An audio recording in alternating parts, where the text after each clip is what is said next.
makakalimot. Di ba? Hindi natin kakalimutan. Wag siyang magmalinis. Isa rin po siya sa dapat managot.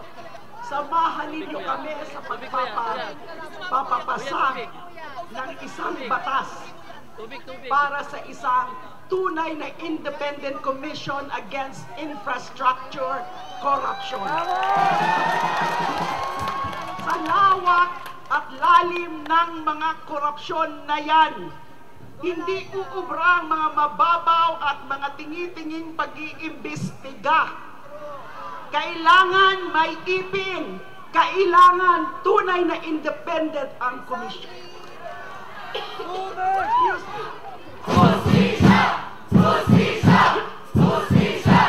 Dapat lahat panagutin. At kung talagang seryoso si BBM,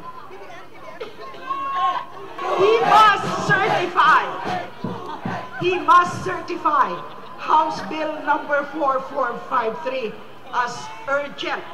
Wala dapat sayanging oras. Enough is enough! Kayong mga po! Maraming salamat po.